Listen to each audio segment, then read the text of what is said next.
This is Steve Fowkes providing the voiceover for this presentation.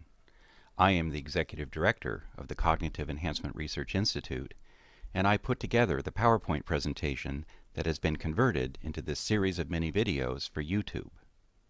Altogether, there are 9 parts. This is part 1. Because of the length of the opening animation and the 10-minute YouTube limit, I cannot start with the usual set of introductory remarks. But rather than abandon them, they have been moved into the opening dialogue of subsequent videos. So if you have questions about, why am I telling you this story? Why isn't this information on primetime TV news? Why is this presentation so technical? Please be patient, we'll get to them. In the 9th video, contact information will be provided for how to get in touch with me, how to arrange for consulting services with scientific and medical professionals who understand the themes of this presentation, and where to find additional resources. Let's start with the take-home message. You can prevent and reverse Alzheimer's disease. This presentation will show you the central metabolic failure in the Alzheimer's disease process and how to go about fixing it. It will also present the possible complicating factors that may be aggravating it. But it will not tell you everything that you should or might do. A particular case of Alzheimer's disease may have other complications at play, from a deficiency of B12 or B3, or toxicity from lead or trans fat, or inflammatory activation from toenail fungus, or food allergy to wheat. This is not a strict recipe for Alzheimer's reversal. You will have to figure out which parts of the program are the highest priorities for your particular case. But one thing is clear. The earlier you start, the better the results. This is because the metabolic malfunctions in the earliest stages of Alzheimer's disease are known to be largely reversible. But the cell damage to neurons and dendrites, or the outright cell death known as apoptosis, that are believed to accumulate over time, are mostly not reversible. Let me paint a picture for you of Alzheimer's disease, step by step, starting with a dashed line, which is slanted to show that the universe and our environment are not level playing fields, and that we need to strive to stay alive. Specifically, here, I want to convey redox potential. Redox is a fancy name for the balance between reduction, the gaining of electrons, and oxidation, the losing of electrons. Reduction, oxidation, redox for short. Redox is important because our bodies need lots of electrons to be alive. But our oxygen-nitrogen atmosphere is very poor in electrons. So we must struggle to get electrons. If we lose that struggle, we slide down the dashed line into death. The star of our movie is glutathione, which is abbreviated GSH. The G stands for glutathione, and the SH stands for the sulfhydryl group, which is its active site. Glutathione is rich in electrons, which are carried on the sulfhydryl group.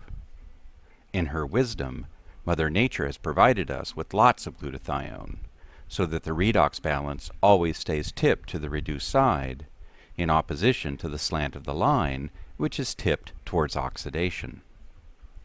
When some oxidative stress comes our way, the glutathione offers up its electrons as a sacrifice, so that other, more important body structures are not damaged by having their precious electrons stolen. The SH converts to S, and we end up with GSSG, which is oxidized glutathione. The oxidized glutathione has now done its job and is used up, but it is not forgotten. Mother Nature has also provided a way to give back the electron to glutathione to restore it to its reduced state. This reduction of oxidized glutathione back into reduced glutathione is driven by the energy systems of the body. This recycling of glutathione allows each glutathione molecule to be used hundreds and thousands of times before it may become irreversibly damaged.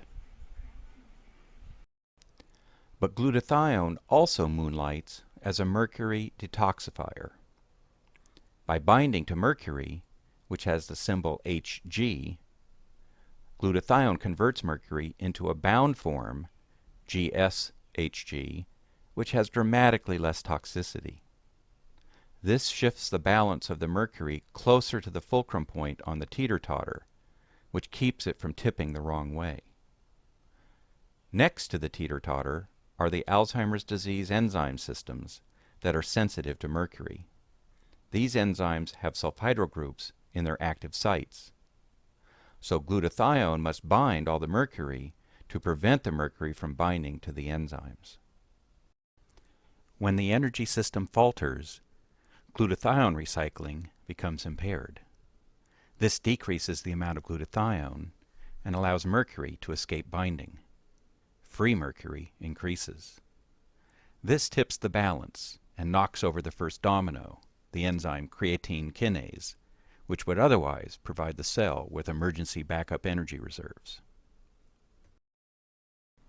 Then the phosphorylation domino falls.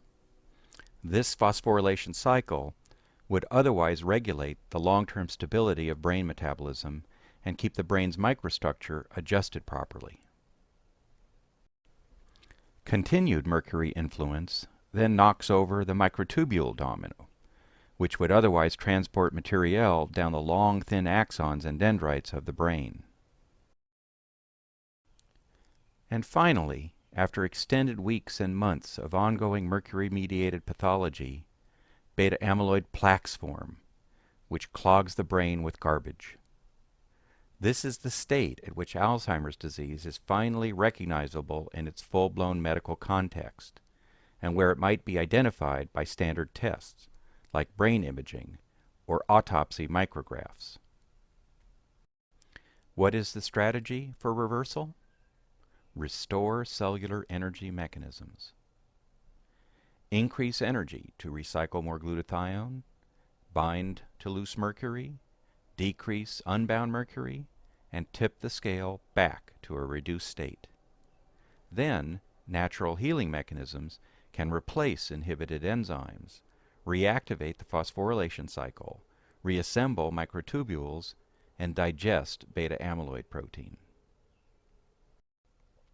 Although energy restoration is likely to be the biggest influence, there are many other adjunctive therapies to assist with the process, like reducing total body mercury burden, increasing the amount of glutathione that the body makes, reducing secondary stresses to the glutathione system, inflammation, for example, or correcting nutrient deficiencies that impair metabolic efficiency. Now it's time to switch back to a verbal summary. Thank you for listening. Now it is time to go to part 2.